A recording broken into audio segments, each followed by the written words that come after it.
welcome you all. I hope you all are doing well. So let's begin with chapter number 12 of English, and the name of the chapter is Red Feathers the Hen. So red feathers यानी कि जो लाल रंग के पंख होते हैं, और the hen यानी कि इसमें hen की बात हो रही है, right? So once there was a hen kept by a farmer who lived in his farmhouse. तो एक बार एक फार्मर के पास एक hen थी जो कि उसके फार्म हाउस में ही रहती थी, right? As the hen had red feathers, her master called her red feathers out of love. क्योंकि उसके पास रेड कलर के फेदर्स थे, तो जो उसके मास्टर थे वो उसे प्यार से रेड फेदर्स ही बुलाते थे. She often roamed the farmyard, scratching and picking scattered grains of her food. अब वो यूजुअली उनके फार्म यार्ड में घूमती रहती थी और अपने खाने के लिए जो ग्रेन्स थे उन्हें ढूंढती रहती थी.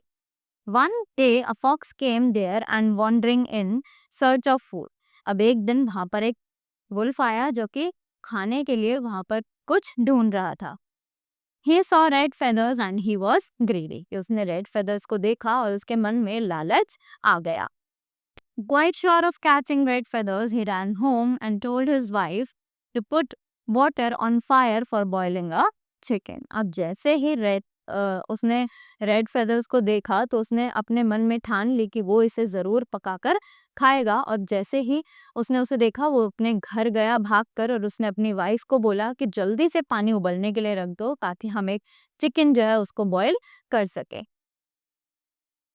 Then he rushed back, and before Red Feathers knew what was happening, she found herself inside a sack. अब जैसे ही वो वहां पर वापस गया, रेड फेदर्स इससे पहले कि कुछ समझ सकते कि क्या हो रहा है, उसने देखा कि वो एक सैक में यानी कि एक बोरे में बंद कर दी गई है. It happened so quickly she was unable to call for help. और ये सब इतनी जल्दी हुआ कि वो किसी को अपनी हेल्प के लिए भी नहीं बुला पाई. Luckily for her, her friend a dove had seen what had happened. अब किस्मत से उसकी जो एक फ्रेंड थी डव, उसने उसे देख लिया था कि वहां पर क्या हो रहा है. She made up her mind to rescue her friend, fluttering on to the path in the woods. अब वो जल्दी से उसने अपना माइंड बना लिया था कि वो अपनी फ्रेंड को छुड़ाएगी, और fluttering on to the path in woods, she lay there pretending to have a broken wing. और इसीलिए वो रास्ते में रुक गई और वहां पर दर्द से तड़पने लगी, जैसे कि उसके पंख में चोट लग गई हो, right?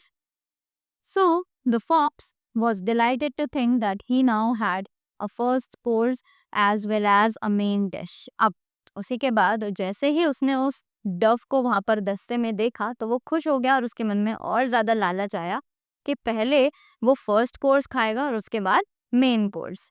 He put on the sack with the hen in it on the ground and chased the dove who cleverly hopped further and further.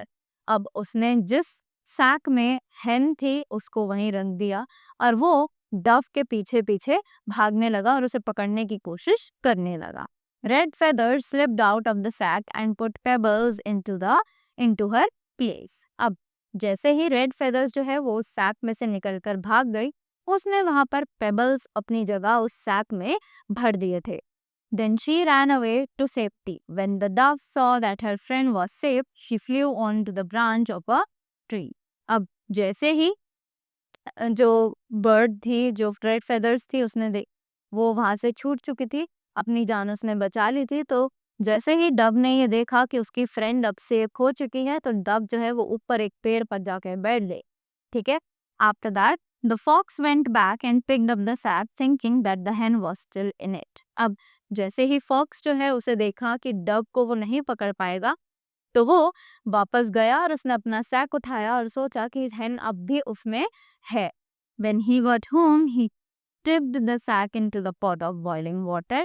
The falling pebbles splashed hot water all over his paws. अब उसी के बाद जैसे ही वो अपने घर वापस गया, उसने उस सैक को उल्टा करके अपने हॉट वाटर में पलट दिया. तो जो पेबल्स थे वो पानी के अंदर स्प्लैश हुए अचानक से, और जो हॉट वाटर था वो उसके ऊपर स्प्लैश होकर आ चुका था. और उसके जो पॉज थे यानी कि हाथ पैर थे वो गर्म पानी से जल चुके थे। Unable to follow how it all had happened, the fox pulled a long face. इन सबको जानने के अलावा, सोचने के अलावा उसने कुछ नहीं सोचा और वो अपना फेस जो है उसको बहुत सैड बनाकर वहाँ पर बैठ गया, right? So this was the chapter. I hope you all got the story very well. So thank you so much and have a great day ahead.